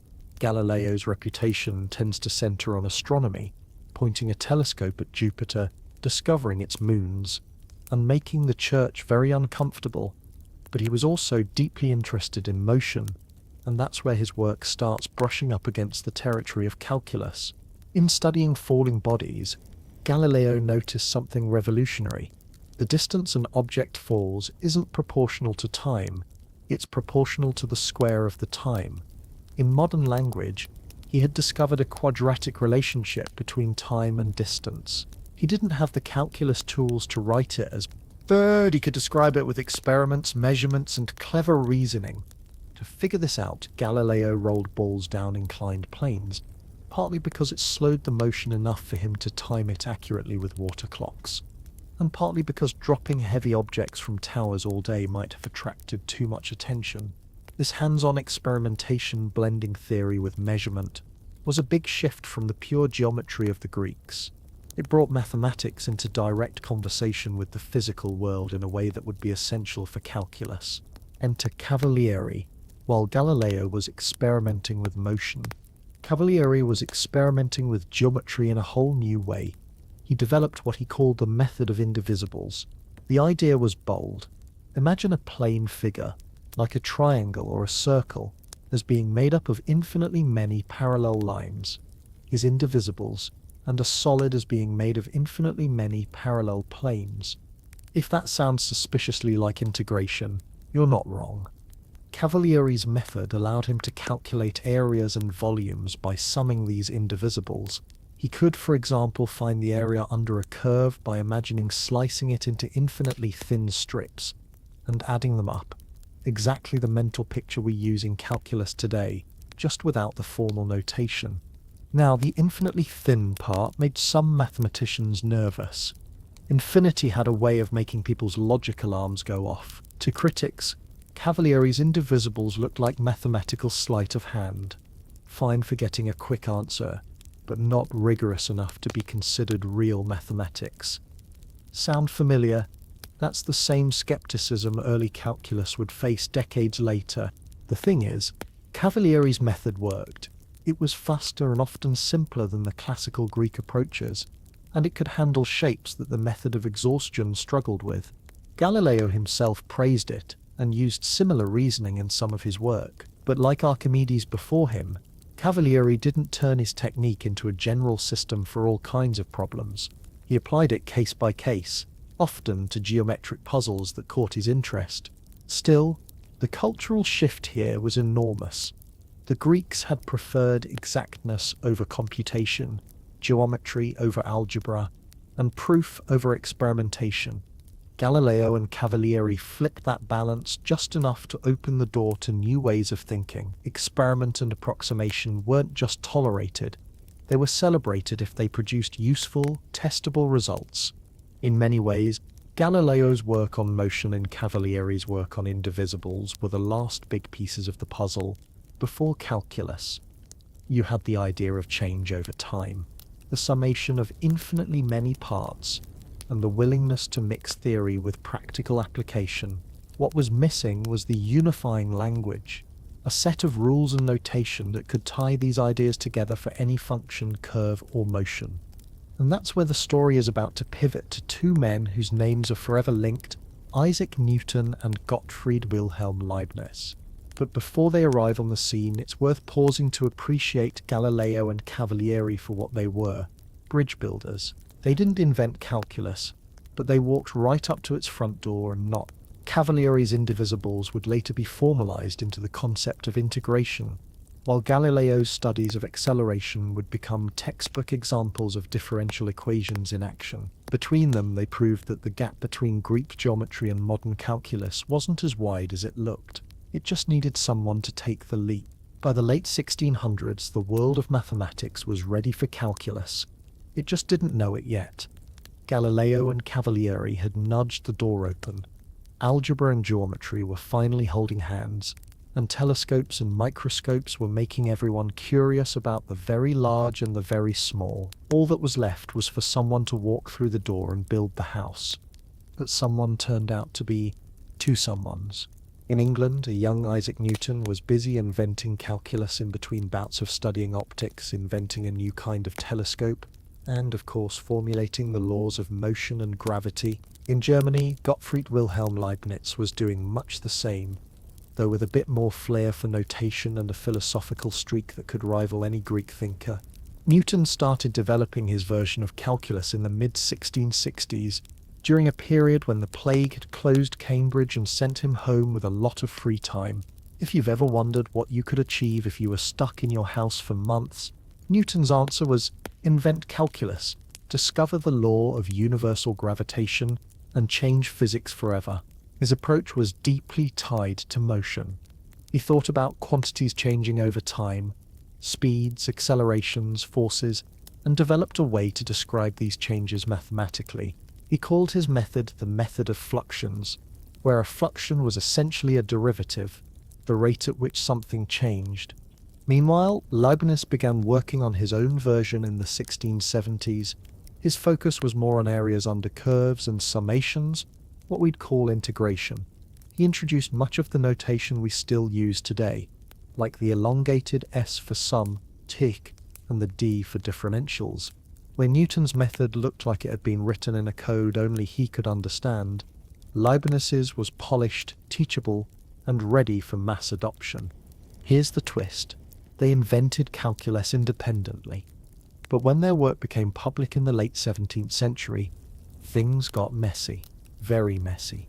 The Royal Society in England, heavily biased toward Newton, who just so happened to be its president, accused Leibniz of plagiarism. Leibniz insisted he had discovered calculus on his own, and many modern historians agree. But the damage was done. What could have been a shared triumph became one of the most famous academic feuds in history. Letters were exchanged, papers were published, allegiances were drawn. English mathematicians stuck with Newton's methods, while much of continental Europe embraced Leibniz's notation. This split would have real consequences.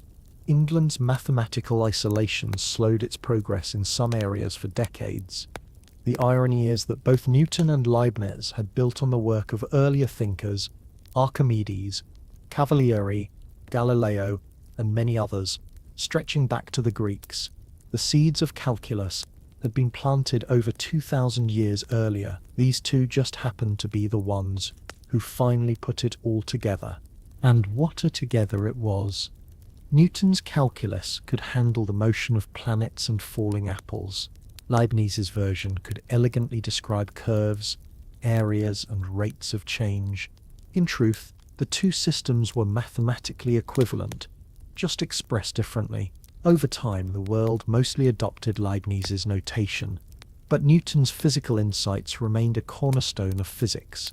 It's tempting to imagine a world where Newton and Leibniz teamed up, blending Newton's physics with Leibniz's elegant notation from the start. Maybe they'd have co-written the most famous math book in history, or maybe they'd have just argued over font choices. What's undeniable is that calculus, once fully formed, changed everything: astronomy, engineering, economics, biology. All these fields suddenly had a new language for describing change, growth, and accumulation. The Greeks had come so close, but it took the combined genius and competitive stubbornness of two men in the 17th century to cross the finish line. And yet, when you look back at the whole journey, you can see the fingerprints of those ancient thinkers everywhere. Zeno's paradoxes, Eudoxus's method of exhaustion, Archimedes' summations, Galileo's motion experiments, Cavalieri's indivisibles. They were all pieces of the same puzzle. Newton and Leibniz just happened to be the ones holding the last pieces when the picture finally came together. The Newton-Leibniz feud is often told as a story of rivalry, but in a way it's also the closing chapter of a much bigger story, one that started in ancient Greece, wandered through centuries of cultural change, and ended with the invention of the most powerful mathematical tool humanity has ever created. Let's take a break from history as it happened and wander into the land of what if. What if the ancient Greeks hadn't stopped just short of inventing calculus? What if Archimedes or Eudoxus had taken that one final step, connected the dots, and handed humanity the most powerful mathematical tool 2,000 years ahead of schedule? First, picture Archimedes, 250 BC, unveiling his new universal method for the measurement of change and accumulation, which is just a fancy way of saying calculus, to a room full of robed philosophers. They'd probably sip their wine, nod sagely, and immediately start arguing about whether it violated Plato's ideas about perfect forms.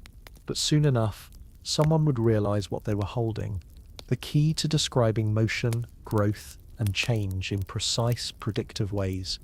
And then, everything changes. Ships? They'd still be powered by sails and oars at first, but with calculus in hand, Greek engineers could optimize hull shapes, predict currents, and design more efficient navigation routes. The Mediterranean might become a bustling superhighway of trade centuries before the age of exploration. Architecture? Temples and theatres were already impressive, but now you could calculate stress, load, and resonance to a degree that would make Roman aqueducts look like toy models. Who knows, maybe the Greeks would have started building suspension bridges in the 1st century BC. Astronomy? Oh, that's where things get wild. With calculus, Greek astronomers could model planetary motion far more accurately than with their geometric epicycles. That means heliocentric theories might gain traction much earlier. Imagine the shockwaves if the Greeks had figured out the Earth orbits the Sun while the Roman Republic was still young. And if they'd paired calculus with the Hindu-Arabic numeral system early, you're looking at a scientific and technological snowball starting to roll centuries before it did in our timeline. By the time the medieval period rolled around, humanity might already have had steam power, accurate global maps, and maybe even early rocketry. Now, I'm not saying we'd have had ancient iPhones. The Greeks still lacked many of the industrial and material technologies needed for something like that.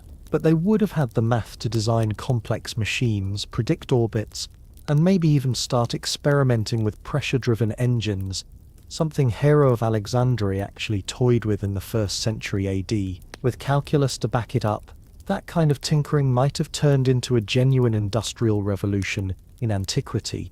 And think about medicine. With better mathematics, they could model population growth, disease spread, and fluid dynamics in the body. Ancient public health might have leapt forward, which could mean longer lifespans and more time for philosophers to sit around inventing even more math. Of course, we have to be realistic. Knowledge alone doesn't guarantee progress. Political instability, wars, and plain human stubbornness could still slow things down, but calculus would have given ancient engineers and scientists a kind of superpower: the ability to predict and optimize instead of relying solely on trial and error. Let's have a little fun with the Olympics in this alternate timeline. Picture the games in 100 BC. Athletes are training with scientifically optimized diets. Coaches are using calculus to analyze running arcs and jumping trajectories. And somewhere, A philosopher is complaining that technology is ruining the purity of sport. Or imagine military engineering. The Greeks already had formidable siege weapons, but now they could calculate projectile trajectories with precision, adjusting for wind and elevation. The phrase "it's all Greek to me" might end up meaning, I'm being hit with perfectly calculated artillery fire. And what about exploration? With better navigation math, the Greeks could venture beyond the Mediterranean earlier, mapping the Atlantic coast of Europe and maybe even stumbling upon the Americas, not in the 15th century, but in the 3rd or 2nd century BC. History textbooks in this alternate reality might have whole chapters about the Hellenic colonies of the Western Ocean, but perhaps the biggest change would be cultural. In our timeline, the leap from Greek geometry to modern science took nearly 2 millennia, with knowledge passing through the Islamic Golden Age, the Renaissance, and the Scientific Revolution. In the alternate timeline, those revolutions might have merged into one continuous era of discovery starting in antiquity. Would that mean we'd be living on Mars by now? Maybe. Or maybe we'd have found a whole new set of problems to slow us down. Technology tends to create as many challenges as it solves, but there's no doubt that the Greek mastery of calculus would have shifted the trajectory of human history. It's fun to imagine a world where calculus wasn't a 17th century invention, but an ancient one, scribbled on papyrus, taught in the agora, and applied to everything from astronomy to olive oil production. The thought experiment also reminds us just how powerful an idea calculus is. It's not just a school subject, it's a tool that reshapes civilizations. And in our own timeline, it came so close to being born in that ancient world, which makes you wonder, what other almost discoveries are we sitting on right now, waiting for someone to make the final connection? The idea of the butterfly effect is simple. Small changes can create huge consequences over time. A butterfly flaps its wings in Brazil, and months later there's a storm in Texas, or, in our case, a Greek mathematician scratches out a few extra lines in the sand in 250 BC, and 2,000 years of human history change forever. If the Greeks had completed the leap to calculus, the ripple effects wouldn't just be technological, they'd be cultural, political, and even philosophical. Once you can model change and accumulation with precision, you start looking at the world differently. Suddenly you can make predictions, not just observations. You can plan, optimize, and test ideas in ways that were unimaginable before. Let's start small. A Greek shipbuilder in the 2nd century BC learns how to use calculus to optimize sail design. His ships are faster and more efficient, allowing his trading company to dominate the Mediterranean. That company grows wealthy enough to fund expeditions far beyond the Pillars of Hercules. A century later, there's a bustling Greek colony somewhere along the coast of West Africa. That colony becomes a hub for exchanging goods, ideas, and crucially, mathematical knowledge. Or consider warfare. Greek engineers use calculus to improve catapult accuracy. Their city-states survive longer against foreign invasions. Political stability lasts decades longer than in our timeline. That stability means more time for scientific research, more teachers, more students, and more discoveries. Now, zoom out a bit. Early mastery of calculus transforms astronomy.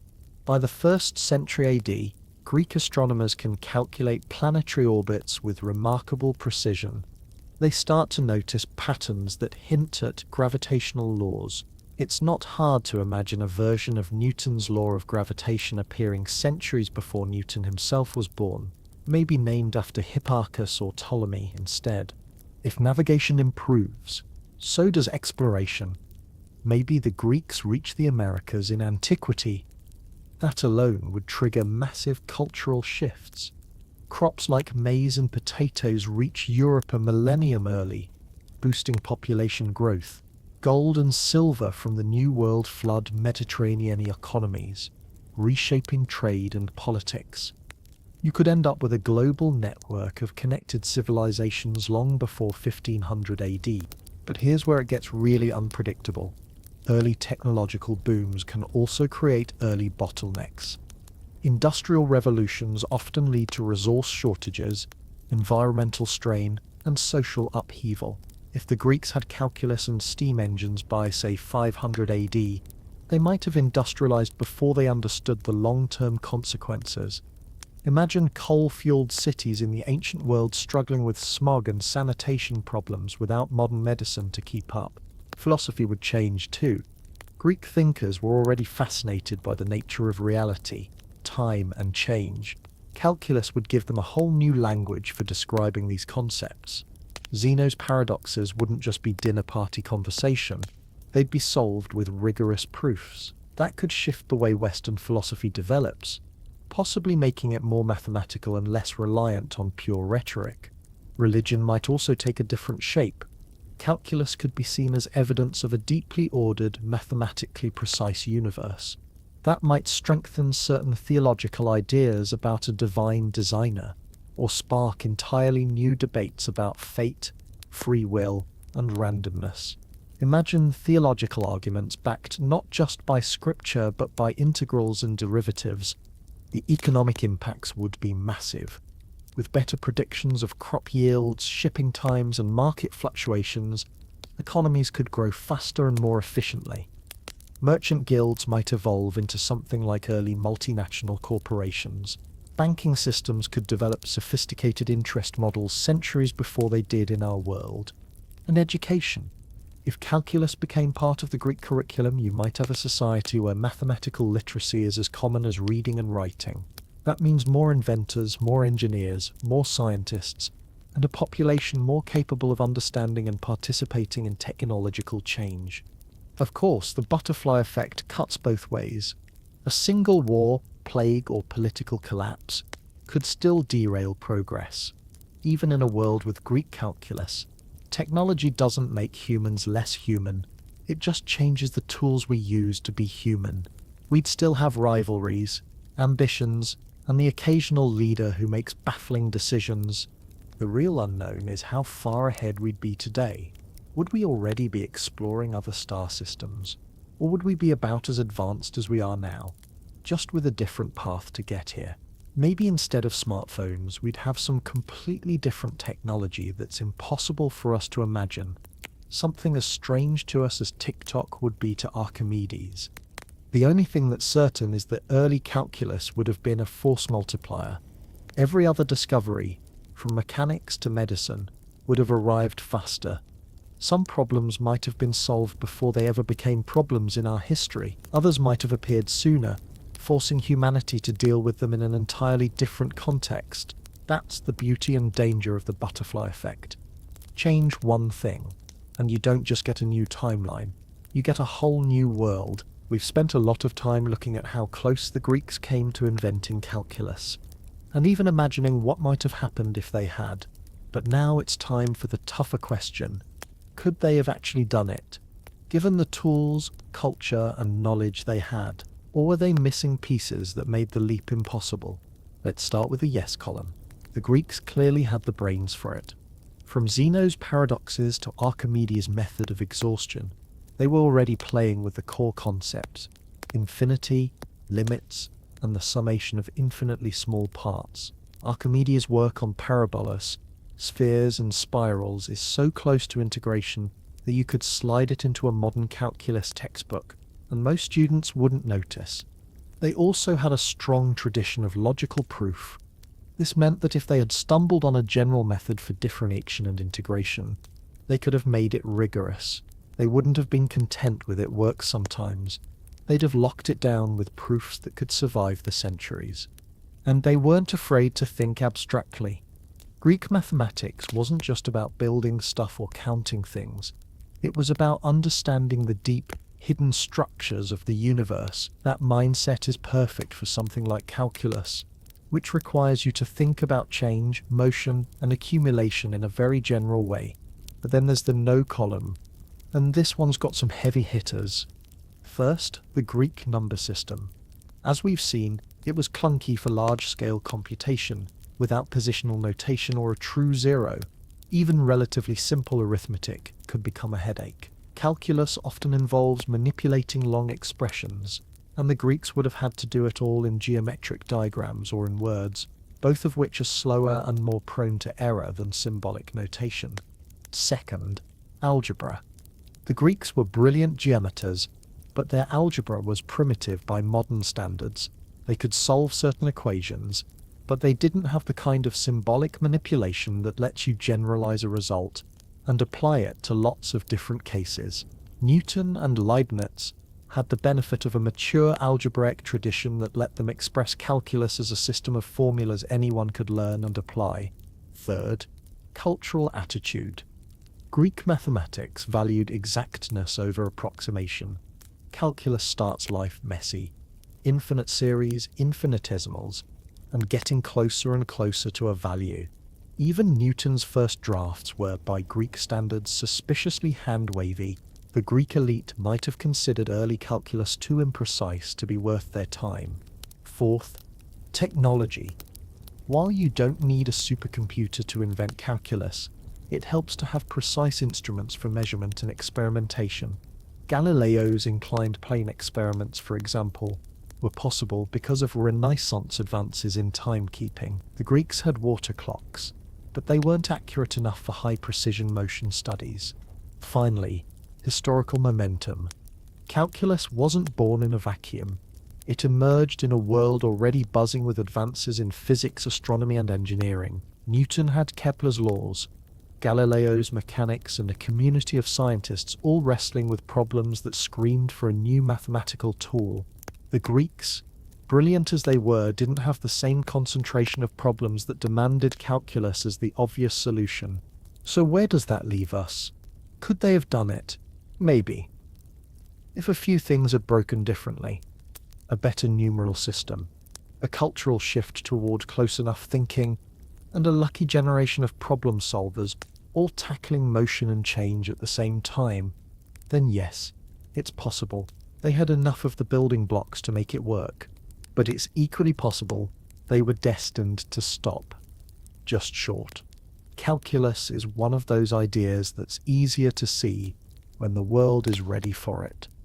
In the 3rd century BC, the world wasn't quite there yet. By the 17th century it was. Still, though almost as impressive. The Greeks mapped the territory so clearly that Newton and Leibniz, centuries later, were essentially walking a trail that had already been blazed. They just had better hiking boots and a compass. And that's why the story of Greek almost calculus is more than just a historical curiosity. It's a reminder that progress isn't always about genius alone. It's about timing, tools, culture, and luck. Change any one of those, and the whole timeline of human knowledge shifts. History has a strange habit of misplacing its best ideas. One century you've got a mathematician in Alexandria doing work that would impress a 21st century physicist, and a few hundred years later, nobody even remembers his name. It's like humanity keeps leaving its intellectual lunch in the fridge, and someone throws it out before we get back to it. So why does this happen? Why do great ideas, sometimes entire systems of thought, vanish for centuries, only to be rediscovered later like buried treasure? Let's start with the obvious culprit: war. Libraries are fragile things when armies march through. The famous Library of Alexandria wasn't lost in a single night, but rather in a series of disasters, fires, invasions, neglect, each one chipping away at the world's largest collection of knowledge. One day you're a scholar studying advanced geometry. The next day you're sweeping up ash and wondering if you can remember that proof from memory. Politics plays a role too. Empires rise and fall, and with them, entire academic traditions. When a civilization collapses, its priorities shift from prove new theorems to find enough food and avoid getting conquered again. In that kind of environment, preserving advanced mathematics is rarely at the top of the to-do list. Then there's fashion. Intellectual fashion. Certain eras value certain kinds of knowledge. In classical Greece, geometry was the height of sophistication. In the European Middle Ages, theology was king. In some periods, astronomy was the hot topic. In others, it was chemistry or navigation. If an idea didn't fit the dominant worldview, it was more likely to be ignored or forgotten, even if it was objectively brilliant. Language is another barrier. The Greeks wrote in Greek, obviously, but later generations couldn't always read it. Knowledge that isn't translated might as well be hidden. This is exactly why so many Greek works survived in the Islamic Golden Age. They were translated into Arabic when Europe wasn't paying attention. But even then, a single missing translation could delay an idea's reappearance for centuries. And we can't ignore human ego. Sometimes a great idea disappears because the person or group who holds it doesn't share it widely, or because rivals discredit it. Intellectual rivalries aren't just a modern thing. Scholars have been downplaying each other's work since the dawn of recorded history. If someone powerful decided a certain method was wrong or unnecessary, it could fade into obscurity no matter how correct it was. But perhaps the strangest reason we forget genius is that ideas can be too far ahead of their time. If the surrounding culture doesn't have the tools, context, or related knowledge to make use of an idea, it's more likely to get shelved. Archimedes' work on infinitesimals might have seemed fascinating, but useless to his contemporaries because they didn't have the algebra, the numeral system, or the practical problems that calculus would later solve. There's also the fragility of transmission factor. Before printing presses, copying a book meant copying it by hand, a slow, error-prone process that depended on someone caring enough to do it. If even one link in the chain broke, a scribe got bored, a monastery flooded, a ruler banned certain texts, the work might vanish completely. And yet, genius doesn't always stay buried forever. Ideas resurface when conditions are right. A forgotten theorem might get rediscovered by a new culture, a lost manuscript might be found in a dusty archive, or a problem might suddenly appear that demands a solution an old idea can provide. This is why Archimedes could return during the Renaissance and inspire an entirely new wave of mathematics. It's humbling to realize that our own age isn't immune to this forgetting. We like to think that digital storage and global communication mean we'll never lose another great idea. But even now, research can get buried in obscure journals. Algorithms can hide information behind search rankings, and entire fields can get overlooked because they're not fashionable. The story of almost calculus in Greece is one of these cautionary tales. The pieces were there, the minds were brilliant, but the moment wasn't right. Over time, the work got scattered, buried, and for most people forgotten. When Newton and Leibniz finally put it all together, they were reviving not just their own ideas, but echoes of genius from 2,000 years earlier. It makes you wonder, 2,000 years from now, what will people say we almost discovered? So, after 2,000 years of almost, what can we take away from the story of the Greeks and calculus? Is it just a quirky footnote in the history of math? Or does it tell us something bigger about how human knowledge grows and sometimes stalls? The first lesson is that genius isn't enough. The Greeks had brilliant minds, rich intellectual traditions, and a passion for abstract thought. They came incredibly close to discovering one of the most powerful tools in human history, but without the right supporting tools like a practical number system, advanced algebra, and accurate measuring instruments, their brilliance couldn't quite cross the finish line. Knowledge is a team sport, and genius needs equipment. Second, timing matters. Calculus showed up in our timeline when the world was ready for it. With telescopes revealing the motions of planets, engineers tackling complex machines, and scientists eager to understand motion and change. In the Greek world, the big urgent problems were more about philosophy, geometry, and civic life. Calculus might have been fascinating, but it wasn't necessary enough to command everyone's attention. Third, culture shapes discovery.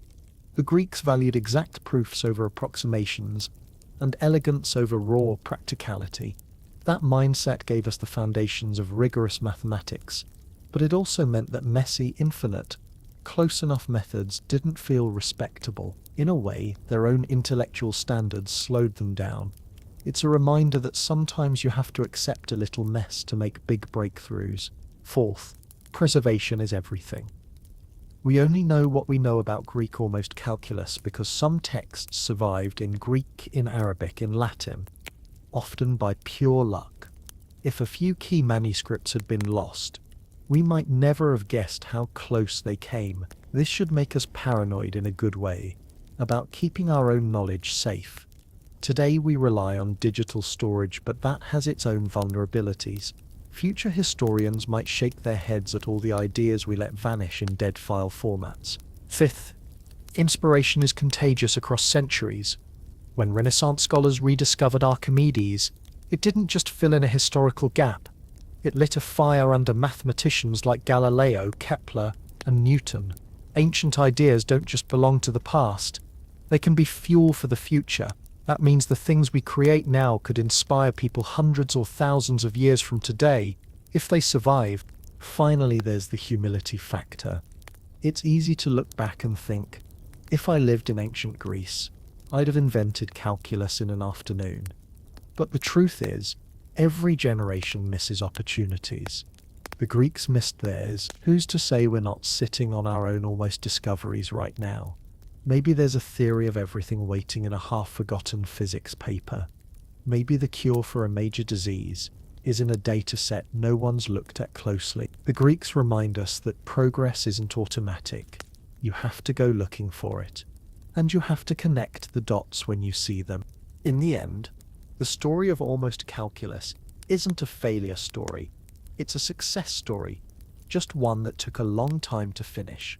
The Greeks laid a foundation so strong that their ideas survived centuries of neglect, translation, and reinvention. When the moment was right, their work was there, ready to be picked up and carried forward.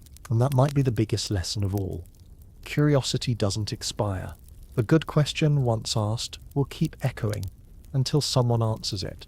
Zeno's paradoxes, Eudoxus' method, Archimedes' spirals, they all kept echoing through history until Newton and Leibniz answered them in full.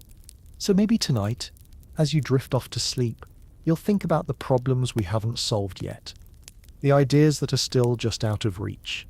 Somewhere in our own time, someone might be scribbling the first lines of the next great almost discovery, and if history has taught us anything, it's that even if the solution takes centuries, the question will wait for us. So here we are, at the end of our journey, a trip that started over 2,000 years ago in a Greek agora, wandered through the dusty shelves of the Library of Alexandria, took a detour through medieval monasteries, sailed through the Renaissance, and landed in the 17th century with Newton and Leibniz shaking their fists at each other across Europe.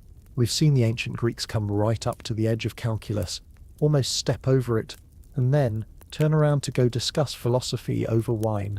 We've seen their ideas survive empires, wars, and centuries of neglect, sometimes buried under layers of translation and sometimes literally scraped off parchment to make room for a prayer book. And yet, when the world was ready, those ideas came back, a little dusty, but still shining. It's tempting to think of history as a straight line of progress, each generation building neatly on the one before. But if the story of almost calculus teaches us anything, it's that knowledge is more like a winding river, sometimes rushing forward, sometimes splitting into smaller streams, sometimes disappearing underground for a while before re-emerging somewhere else entirely. The Greeks gave us geometry as an art form, logic as a discipline, and proofs as the gold standard of truth. They gave us the seeds of calculus, infinity, limits, summation, even if they never planted them all in the same place at the same time. They gave us a vision of mathematics not just as a tool, but as a way to understand the universe at its deepest level. When calculus finally did arrive in the 17th century, it was standing on Greek shoulders. Newton and Leibniz may have argued about who invented it, but they were both walking paths cleared by Archimedes' Eudoxus, and a long list of thinkers whose names have faded into history. Without those ancient steps, the final leap might have taken even longer, and now calculus is everywhere. It's in the engineering of bridges, the modeling of climate systems, the orbits of spacecraft, the algorithms on your phone, and the smooth graphics in video games. You can't see it, but it's humming under the hood of modern life, quietly calculating the future one infinitesimal slice at a time. That's the other thing the Greeks teach us. Ideas have a life of their own. Once they're out in the world, even if they're forgotten, they can be found again. Knowledge is patient. It will wait for the right tools, the right context, and the right minds to bring it back to life. So, as you drift off to sleep tonight, because let's be honest, that was at least part of my job here, maybe think about the ideas we haven't connected yet. Somewhere out there is the next almost calculus, something so powerful it will change how we see everything. It might be sitting in a lab notebook, in a dusty corner of the internet, or in the mind of someone who doesn't even know how big their discovery will be. And who knows, maybe 2,000 years from now, someone will be telling your story, the one about how you came so close to a world-changing idea, or maybe even how you saw it through. From the ancient Greeks to you, the thread is unbroken. Curiosity, wonder, and the strange joy of understanding, they're timeless. The tools change, the problems change, but the impulse to measure, to explain, that's been with us since someone first looked up at the stars and wondered what was going on up there. And on that note, I think it's time to close the book, or the scroll, on this story. The Greeks may have walked away from calculus, but they left the door open for the rest of us. And we, in turn, will leave doors open for the future. Sleep well. Tomorrow, the questions will still be there, waiting for someone curious enough to answer them.